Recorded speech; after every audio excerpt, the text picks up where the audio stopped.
বিষধর সাপের কামড়ে মৃত্যু হলো এক বৃদ্ধের। ঘটনাটি ঘটেছে মালদার মানিকচকের চৌকি মির্দাতপুর অঞ্চলের রাজনগর এলাকায়। তার মৃত্যুতে কান্নায় ভেঙে পড়েছে পরিবারের লোকেরা। জানা গিয়েছে মৃত ওই বৃদ্ধের নাম শেখ হেলাল উদ্দিন। বাড়িতে থাকা গবাদি পশুকে খাবার দেওয়ার জন্য যান তিনি।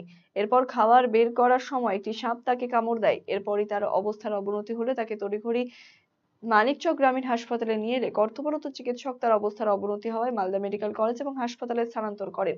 সেখানে চিকিৎসাধীন থাকার পর মৃত্যু হয় তার। গোটা ঘটনায় শোকের ছায়া নেমে এসেছে এলাকায়। দুদিন 7:30 সন্ধ্যা 7:30টায় গরুকে ঘাস দিতে গিয়ে একটা সাপ কেটে নেয়। তারপর আমরা সঙ্গে সঙ্গে জানতে পারি, সেটা আমরা সঙ্গে সঙ্গে মানিকচক হসপিটাল নিয়ে গেলাম। ওখানে ইঞ্জেকশন দেওয়ার পরে ট্রান্সফার করে দিল মালদা যাওয়ার পথে হসপিটালেই মারা গেছিল। ডাক্তারবাবু দেখলো মারা গেছে। কিভাবে জানলেন যে সাপ কামড়েছে? ও ডাক্তারবাবুই বললো যে সাপ কেটে গেছে। তারপরে ওরা পোস্টমর্টমে করলো, আমাদেরকে বললো যে আপনারা যান, কালকে পোস্টমর্টম হবে।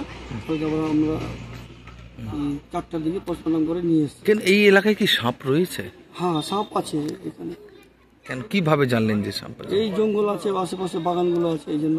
আচ্ছা।